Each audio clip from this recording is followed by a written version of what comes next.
और टीवी चैनलों पर सनातन के लिए, सनातन संस्कृति के लिए और भारत देश के लिए दुर्भाग्य की बात है। वो कौम, जिस कौम की जब जनसंख्या बढ़ती है तो वो कौम अन्य कौम को नहीं पसंद करता है। आप देख लो पाकिस्तान में क्या है हिंदुओं की स्थिति, अफगानिस्तान में क्या है हिंदुओं की स्थिति, बांग्लादेश में क्या है हिंदुओं की स्थिति, 9 राज्य में भी हिंदू अल्पसंख्यक हो गए, वहां क्या है स्थिति।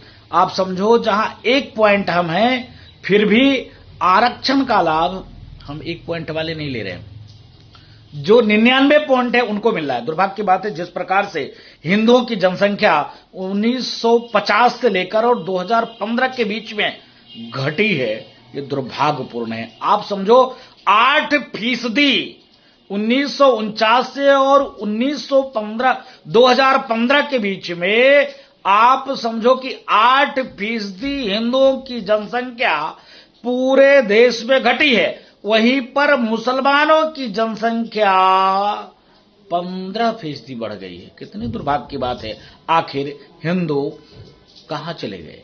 आसमान निकल गया कि जमीन में धंस गए? दुर्भाग्यपूर्ण है जिस प्रकार से धर्मांतरण, जिस प्रकार से ईसाई मिशनरियों के द्वारा धर्मांतरण, जिस प्रकार से हिंदू बहन बेटियों को लव जिहाद के चक्कर में फंसाकर इसके बाद धर्मांतरण, यह दुर्भाग्यपूर्ण है। सरकार को इसमें चेतने की जरूरत है।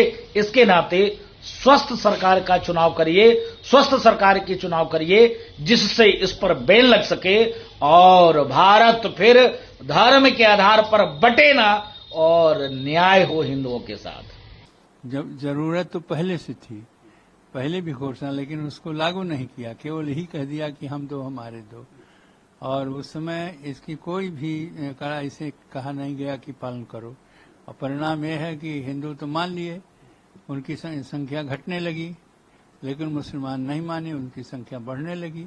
उनकी दृष्टि दूसरी है, यह देश हमारे देश को इस्लाम करने के लिए, इस्लामिक देश, और हिंदुओं की है भाई हम सुख शांति से रहें, जनसंख्या कम रहेगी तो हम शांति से और हमारे परिवार के पालन पोषण हो जाएगा।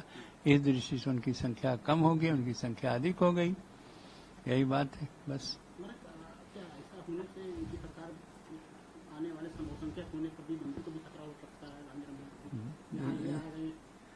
कहाँ पर? राम जन्मभूमि से कोई मतलब नहीं, राम जन्मभूमि की ओर कोई देख नहीं सकता। हाँ, उनकी जनसंख्या बढ़ने से देश में कलह होगा और देश में बंटवारा की घोषणा होगी और उसमें हिंदू मुसलमान के बीच में विवाद